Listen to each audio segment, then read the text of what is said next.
चलिए अब सवाल जवाब का सिलसिला मुड़ता है म्यूचुअल फंड्स की तरफ, क्योंकि सौदा आपका में ऐसे बहुत से दर्शकों के सवाल आते हैं जो बाजार का फायदा उठाना चाहते हैं लेकिन बाजार के रोजाना उतार चढ़ाव से डरते हैं।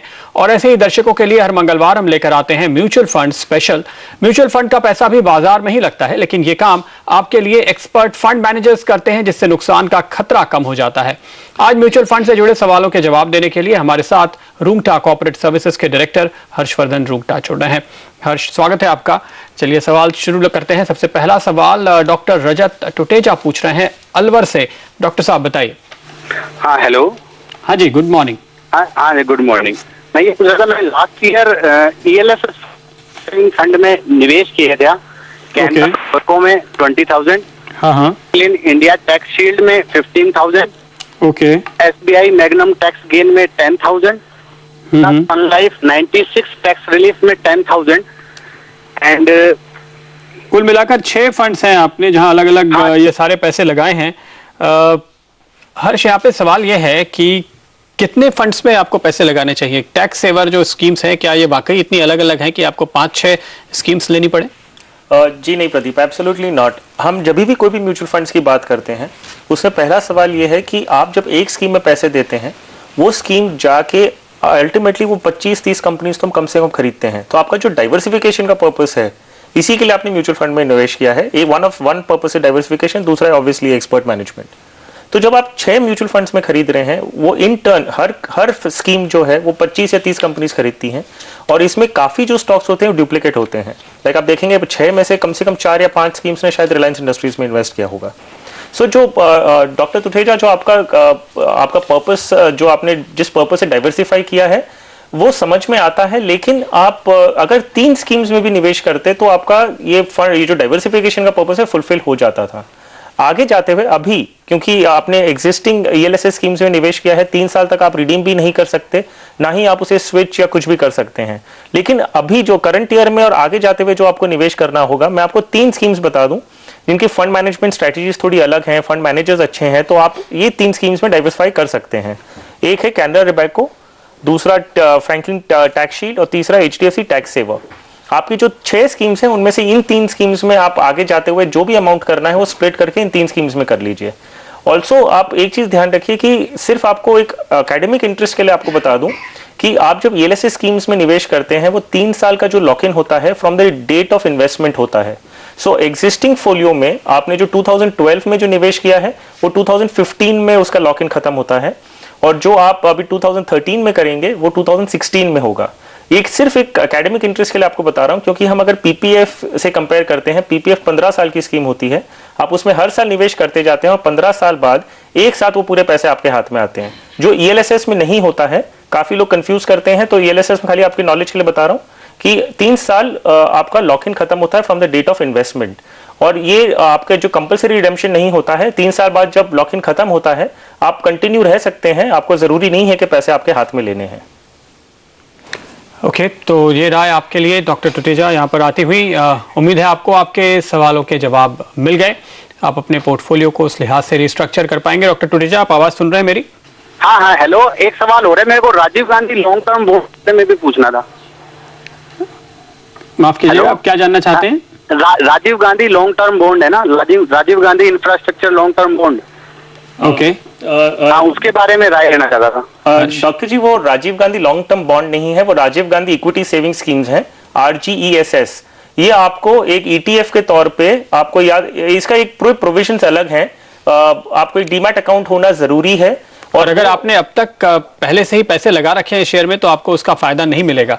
तो टुटेजा साहब, क्या आपने शेयर में निवेश किया है? आपके पास जी नहीं, इसमें निवेश नहीं किया, अभी तक नहीं किया, तो फिर इनके पास मौका होगा कि ये कर पाए? एब्सोल्युटली, ये प्रोविजंस का फायदा उठा सकते हैं। इसके लिए इन्हें पहले एक डीमैट अकाउंट खुलवाना होगा, और काफी स्कीम्स जो हैं वो RGESS के लिए लिंक की गई हैं। म्यूचुअल फंड के जरिए भी आप आ सकते हैं।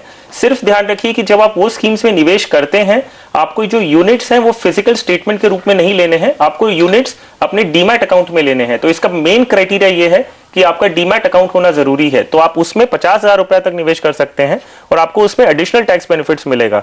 तो आप ये डेफिनेटली स्कीम में पार्टिसिपेट कर सकते हैं। इसका भी 3 साल का लॉक इन है। इसमें चेंजेस हैं कि आप 1 साल के अंदर 1 साल तक आप कोई भी अपना पोर्टफोलियो चेंजेस नहीं कर सकते हैं। 1 साल के बाद आप इसमें चेंजेस कर सकते हैं, लेकिन आपको वो जो अप्रूव्ड सिक्योरिटीज है उसी में रहना है। एक अलग ही पूरा एक टॉपिक है डॉक्टर जी, मैं सुझाव दूंगा कि आप इसे पूरा अच्छी तरह समझें और फिर इसमें निवेश करिए। ये ओवर एंड अबव आपका ELSS है। ओके, चलिए आज आपको बता दें कि एक अहम इवेंट होने वाला है। आज शाम टूर और ट्रैवल इंडस्ट्री के सबसे बड़े CNBC आवाज अवार्ड्स दिए जाएंगे। ट्रैवल इंडस्ट्री के सबसे प्रतिष्ठित अवार्ड का देश की टूर एंड ट्रैवल इंडस्ट्री को बेकरारी से इंतजार है। मुंबई में होने वाले इस समारोह में टूर एंड ट्रैवल से जुड़ी जानी मानी हस्तियां शिरकत करेंगी और महाराष्ट्र के मुख्यमंत्री पृथ्वीराज चव्हाण इस समारोह में शामिल होंगे। वो सम्मानित करेंगे आपके सैर सपाटे को यादगार बनाने वाले लोगों को। तो आज शाम जुड़िए हमारे साथ और जानिए अलग अलग कैटेगरी में किसने इस बार बाजी मारी, क्योंकि इस अवार्ड्स के जज आप ही हैं।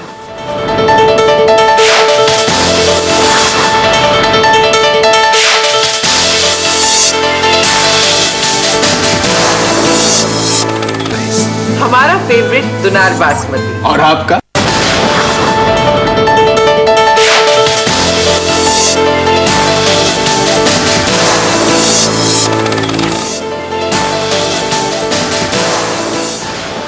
स्वागत है आपका एक बार फिर। म्यूचुअल फंड्स पे सवालों के जवाब दे रहे हैं हर्ष रूंगटा और अगला सवाल दिल्ली से अमरीश मिश्रा पूछ रहे हैं।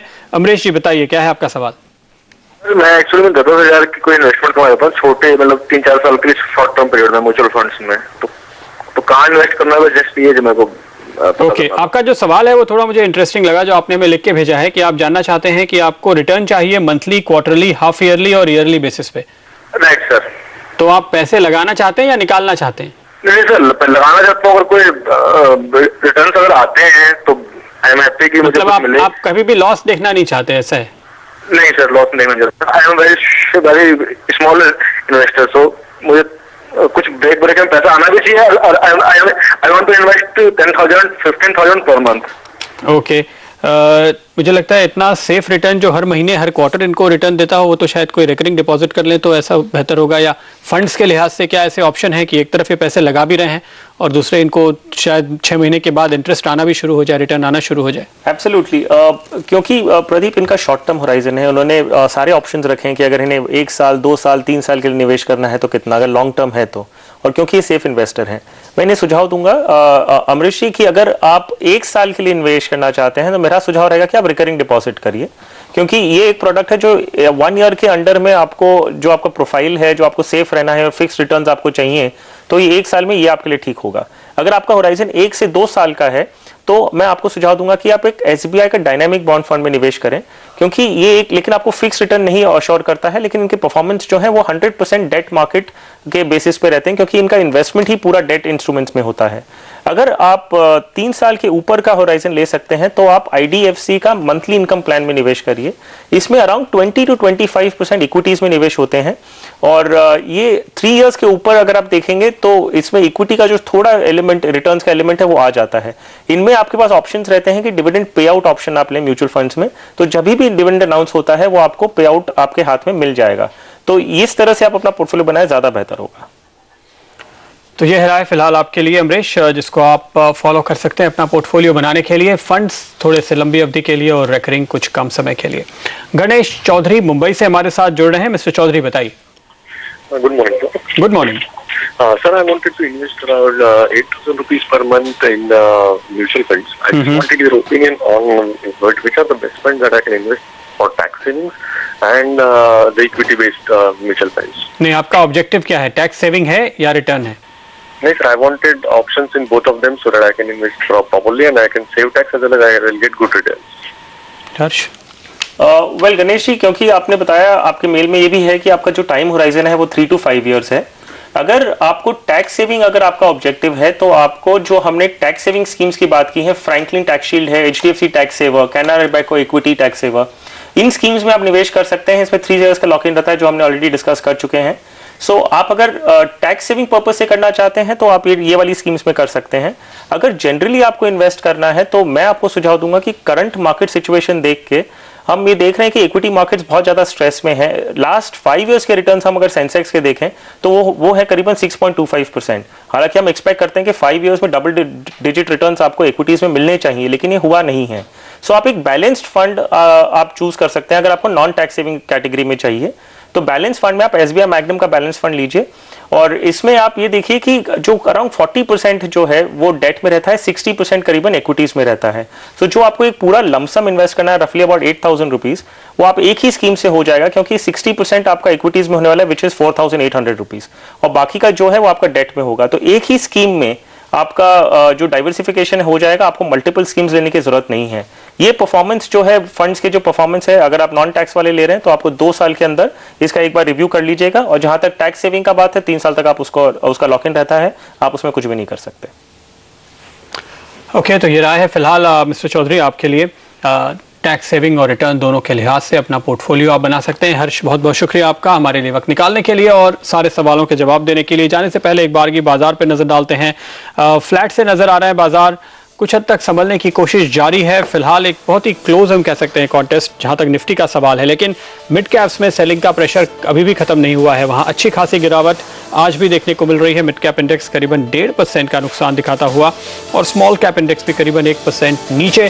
तो निफ्टी और सेंसेक्स केवल दिग्गज शेयर्स हैं जो संभलने की कोशिश कर रहे हैं। ब्रॉड मार्केट में डर और भी बढ़ता हुआ। शंघाई चाइना का बाजार करीबन 5-5.5% नीचे अब भी ट्रेड कर रहा है। लेंगे यहाँ पर एक ब्रेक, लेकिन आप कहीं जाएगा नहीं। ब्रेक के बाद लेकर आएंगे डिविडेंड डार्लिंग। इस खास सीरीज में हम आपको रोजाना एक ऐसा शेयर बताएंगे जो आपको नुकसान नहीं होने देगा, ऐसा शेयर जो कम से कम FD के बराबर रिटर्न तो जरूर देगा। तो कहीं मत जाइए, ब्रेक के बाद लेकर आएंगे डिविडेंड डार्लिंग।